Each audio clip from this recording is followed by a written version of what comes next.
Hello and welcome.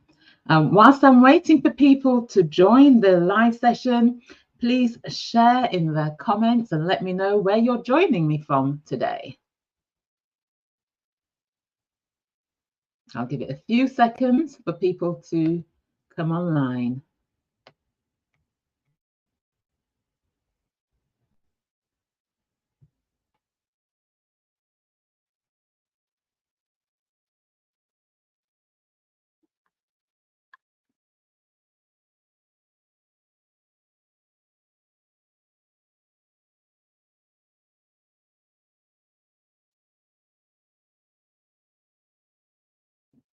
Well, hello from Louisville in Kentucky. Great to have you on here today. Hello, Angela. Hello, Jennifer. Great to have you on today. Right, now that I can see people have joined, there's always a delay in seeing who's joined and it's showing that people are actually watching, because at the moment it's showing that there's 0 people. So we've got London. Hello, London in the house. That's where I am. It's very hot at the moment, which I am pleased about. Hello, Mark from Colorado. I hope you're having a good day, and I'm excited for you to be here as well. So thank you everyone for joining, and welcome to Leveraging Introversion in Leadership. And this is one of my regular lunch and learn sessions. And the reason why I'm talking about leveraging introversion in leadership is because in many workplaces, introversion is viewed less favorably, and research shows or suggests that approximately 37% of workers felt that they had been treated negatively in some way because of their introversion. And this increases to 49% for those who self-identify as introverted. And I think that is shockingly high. And because introversion is viewed less favorably, it can lead to introverted leaders not recognizing the strengths of introversion, putting on a persona, trying to act extroverted or to be someone that they're not. And the problem with this is, over time, it can be stressful. It can chip away at your self-belief and your self-confidence, and it can feel very inauthentic. So that's what I'm going to be sharing with you today, is how you can leverage your introverted strengths as a leader. And I'll also let you know about the very first conference that I'm putting on for introverted leaders on the 13th of September in London. And this session ties into the theme of the conference, and I'll tell you more about the conference later. So for those of you that don't know me, I'm Carol Stewart. I'm an executive career leadership coach, founder of the Bounding Solutions, and author of the book Quietly Visible, Leading with Influence and Impact as an Introverted Woman. And I specialize in coaching leaders to lead with confidence, influence, and impact. And what I'm going to cover today is what introversion is and how it differs from extroversion, because there's a lot of misunderstanding about what introversion is. And I always say, if you understand it, you better understand yourself, and you better understand yourself, you better understand how you can be at your best, how you can be at your optimal. I'm going to be talking about some of the common misconceptions about introversion, and showing some characteristics of introverted leaders, and the value that these traits bring to leadership roles. And so hopefully by the end of today's session, you'll be able to confidently leverage your introverted strengths. And I will ask you questions and ask you to share your responses in the comments. And the reason why I do this is to make it more interactive, and also other people who are watching can learn from your experiences. We can all learn from each other. And so first of all, let's look at what introversion is and how it differs from extroversion. And so introversion, extroversion are personality traits, and they exist along a continuum. Some people have a preference for introversion, and some people have a preference for extroversion. Some people are said to be both introverted and extroverted, and they're known as ambiverts. Now, we all have a preference as to where we fit along that continuum, depending on the environment that we're in or the situation that we're in. We may find that we display what are typically known as introverted qualities or extroverted qualities. So you may find that in, say, small groups, that you may be more sociable, more outgoing than you are if you're in a big crowd. And it's all about how we interact and engage with the world. The people who are introverted are overstimulated by being in environments where there's a lot of external activity. And when I say external activity, I mean activity external to the mind, because we can find that it can overstimulate us. And when we feel overstimulated, we can feel drained, we can feel zapped of energy, and we may just want to retreat, go inwards and find somewhere quiet to recharge. So things like meetings can be like that. If there's a lot of meeting, a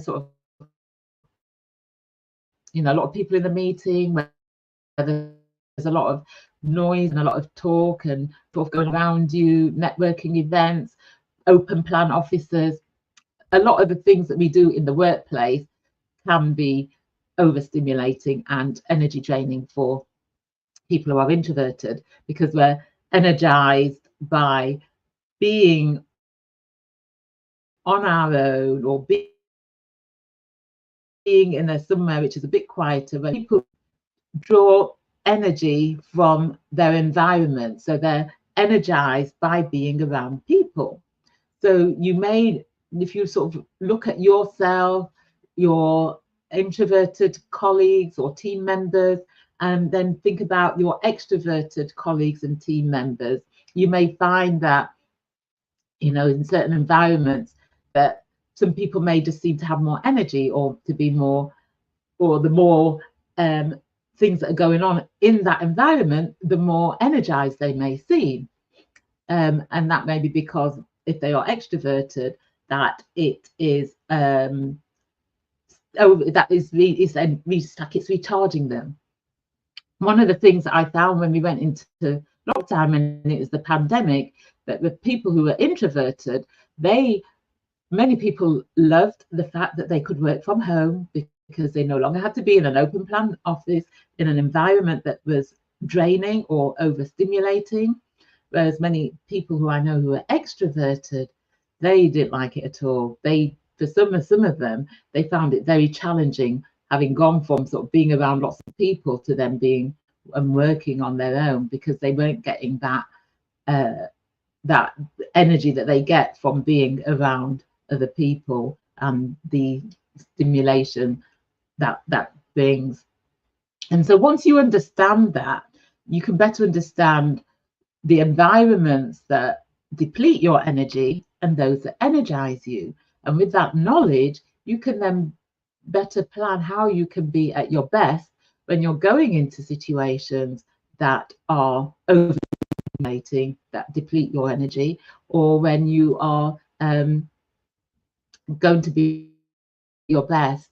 And in next month's LinkedIn Live, I will be talking about some of the common challenges that introverted leaders face, and that will be the topic of one of them, your energy, and how you can optimize your energy for the environment. So that, in a nutshell, is explaining the differences between introversion and extroversion. And so it's not that you lack confidence. And so going on to the common misconceptions about introversion, when I first started getting interested in this topic and specializing in it, it was as a result of reflecting on myself and my experience as a leader and people that I'd coached since I'd started my coaching business. So I'm introverted as well. And I remember when I was working as a senior leader in an organization, as an area leadership team, we did the Myers-Briggs test. And I remember getting my score, and it was showing that I was introverted, and re-adding it because I didn't want to be associated with that, because at the time I lacked the understanding that I have now about it. and I bought into the negative stereotypes that exist. And then it was only once I left employment, did a master's in coaching psychology, and got to better understand myself, looked at the work of Carl Jung, who was the one who popularized the term. I got to get a better understanding of it. And I remember when I started writing and publishing articles on LinkedIn about the challenges that introverted leaders face, someone once commented that on one of my articles that introverted leaders, that was an oxymoron. And that just got me thinking about, well, what do people actually think about introverted leaders? If someone is saying that it's an oxymoron, as if that doesn't, it's not a term that can exist. And I put a call out on social media, did a post asking people, when you think of the word introvert, what comes to mind? And what sort of responses do you think I got? And please share in the comments what type of responses that you think that I got when I did that post. And I know it's probably going to take a while for responses to come through, but I'll keep an eye out for your comments. And so I got things such as shy, lacking confidence, socially aloof, social misfit, socially awkward, doesn't like public speaking, the misconceptions that exist, because what people were saying could equally apply to people who are extroverted as well. Reclusive, yes, I got that as well. Quiet, shy, wallflower, yes. And the thing is, those words could describe someone who's extroverted. Extroverted people can be shy. Extroverted people can lack confidence. Extroverted people can not like public speaking or be fearful of it. And so it's a big misconception about introversion, and that heavily influences how introverts are perceived in the workplace. So we've got Angela who's saying unable to lead. Yes, those are, you know, some of the things that we see, and that's why people often think, oh, introverted leader, that there's no such thing. But introverts have many strengths and bring many strengths to the table as leaders, and I'll sort of go through some of the main ones because there are quite, you know, many. And so to start with, I'll look at deep thinking. Introverts are known to be deep thinkers, and deep thinking is good for developing long-term vision and strategies. So things such as complex problem solving.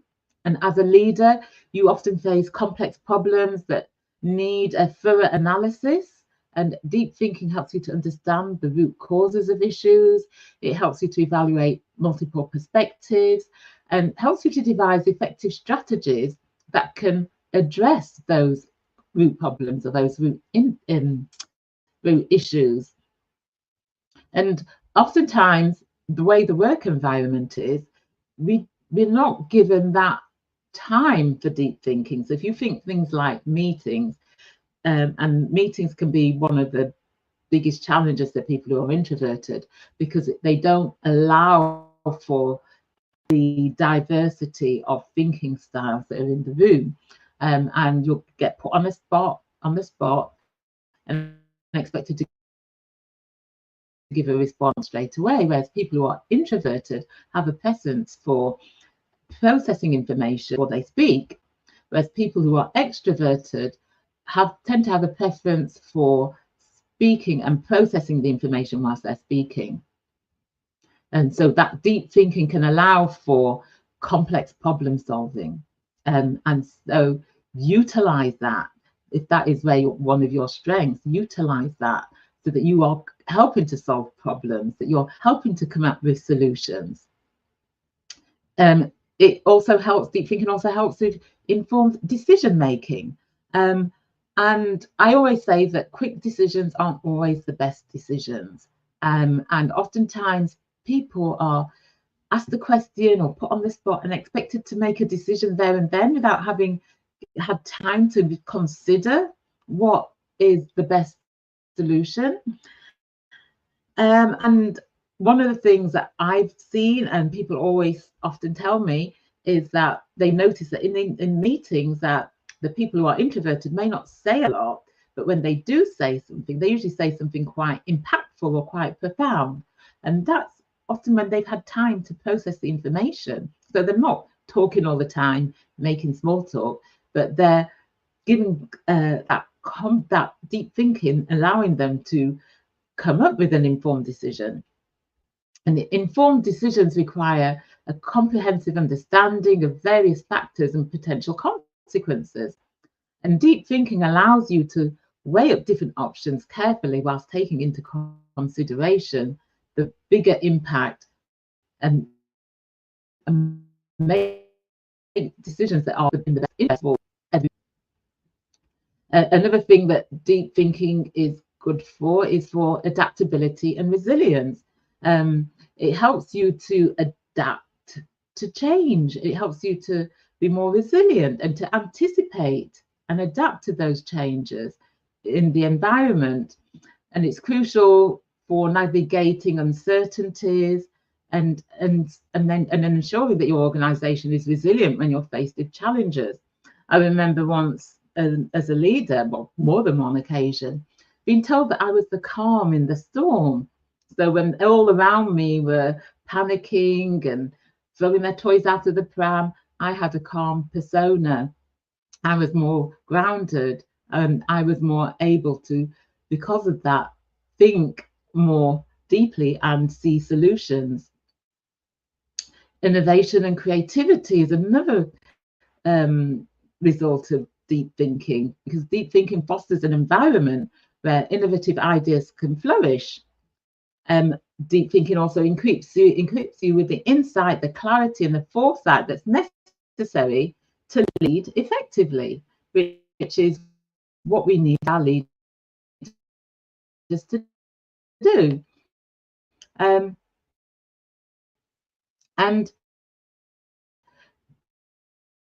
it, by being a deep thinker and recognizing that that is actually strength, it's not yourself as a leader. Listening skills are another quality of introverted people who are introverted, because we're well known for being good listeners. So I've got a question here. So do you think deep thinking is the same as being an introvert? It's not the same, but introverts are known as being deep thinking or have that ability to be to think deeply because of the way how we process information. And so, as I mentioned, listening, introverts are known for being good listeners. And when you think about how we communicate, a large percentage of our communication is listening, and many leaders don't listen. And so being able to listen and hold a space for people that shows them that you're listening helps to make them feel valued, helps them make them feel heard, and helps them to feel understood. And this helps in you understanding your team members, your stakeholders, and it's essential if you want to be influential and impactful as a leader. Empathy is another skill that is associated, well, introverts are associated with being higher in empathy. And empathy is a key component of emotional intelligence. And we all know that we need leaders who are emotionally intelligent. And being emotionally intelligent and particularly being empathetic helps to create a supportive and understanding environment. And introverted leaders have been found to be more effective at leading dynamic teams. There was a piece of research that found this, that where team members were sort of had ideas and so forth, because the introverted leaders are not bothered about being in the spotlight for themselves or hogging the spotlight.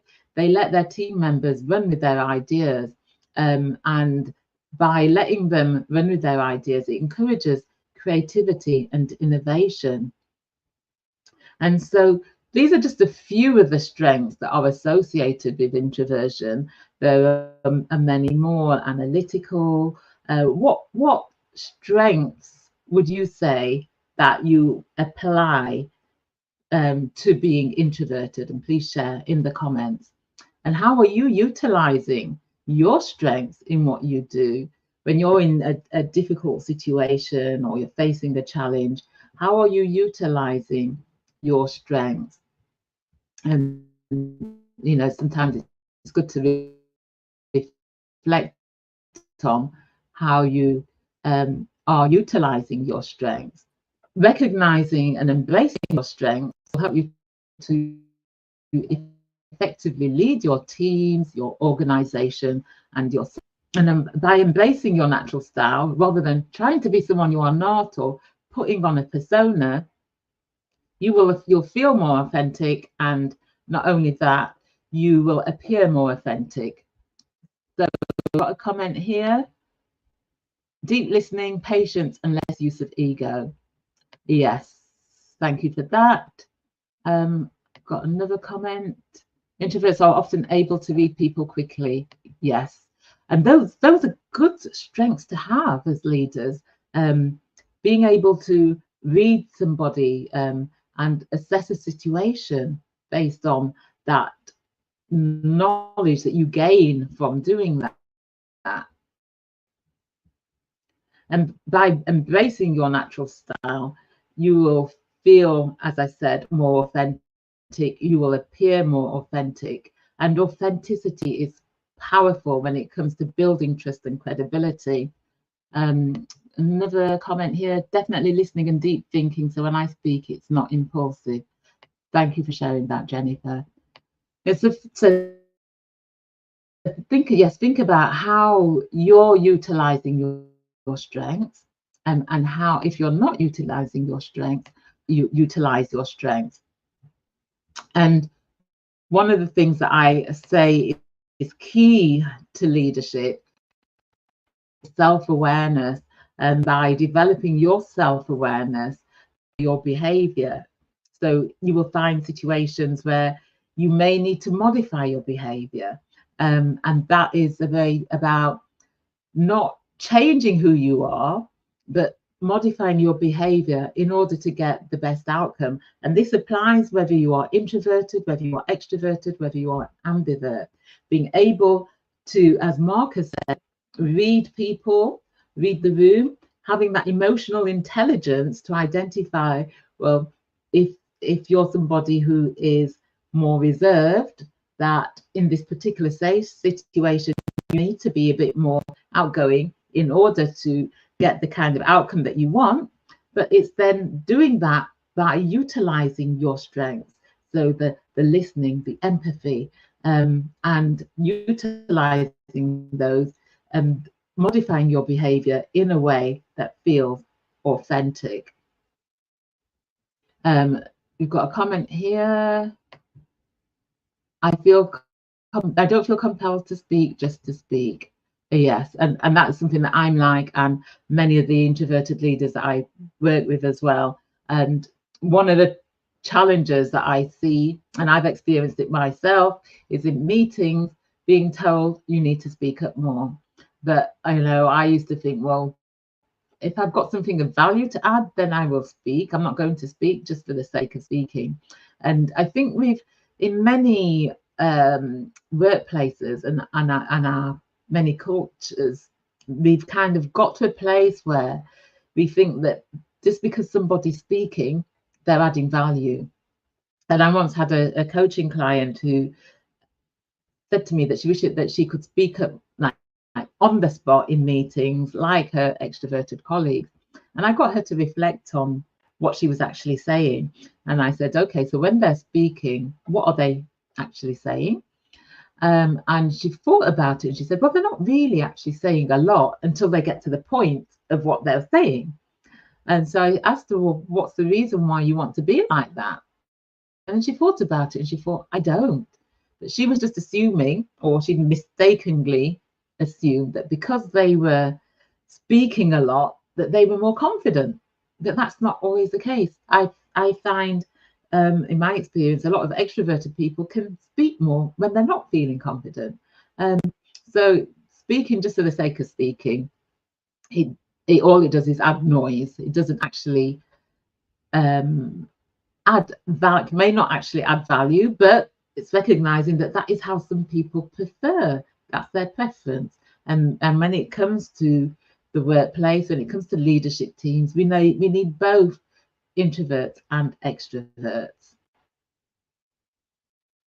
And so to wrap up, I've sort of done a whistle-stop tour of what introversion is, how it differs from extroversion.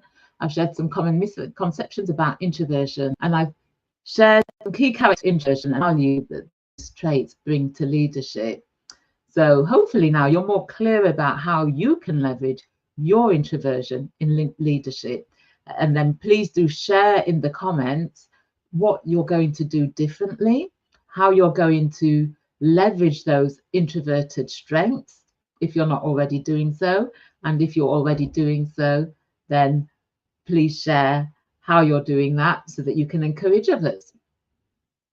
And before I open up for questions, as I mentioned, I'm putting on the very first conference for introverted leaders on the 13th of September in London. And this has come about as a result of people saying that there is a need for it. Got a great lineup of speakers and sessions that you can attend. I've got keynote speakers. And there's going to be a workshop by the LinkedIn team themselves, who will be showing you how to, showing you the power of LinkedIn and how to use the platform to define your personal brand and how to use it to stand out, and why it's important to be a thought leader in your space. And there's going to be much more. But the conference is going to be very introvert friendly. And so go to introvertedleadersconference.eventbrite.co.uk to find out more about it.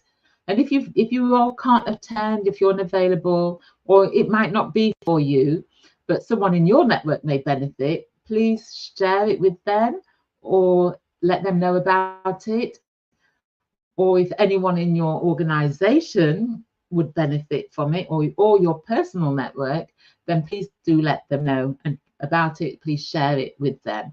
I will put the link in the comments and also add it to the description of this LinkedIn Live. So please, as I said, do share it with them. And I thank you in advance for sharing it.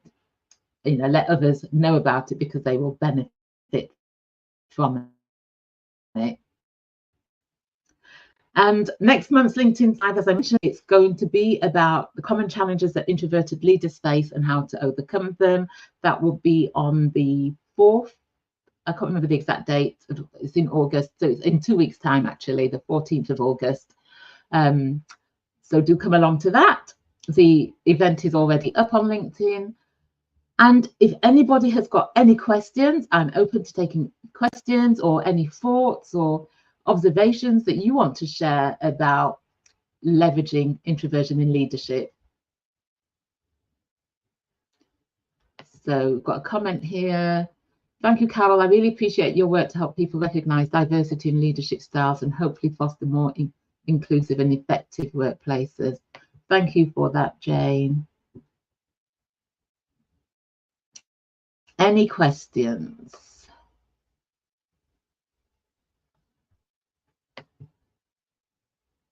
Thanks, Carol. You're welcome, Angela. Thanks. Thank you. Great content. You're welcome, Jennifer. Great session, Carol, as always. So insightful for introverted leaders. Thank you for that, Mark. All right. So if there's no questions, then I will say goodbye. But I will check back and see if any comments come after I've come offline, or people watching the recording. I will sort of come back and check to see if there's any questions there. So thank you for listening, everyone. And if you're not connected, do connect with me or follow me here on LinkedIn. And I look forward to seeing you next time. Bye.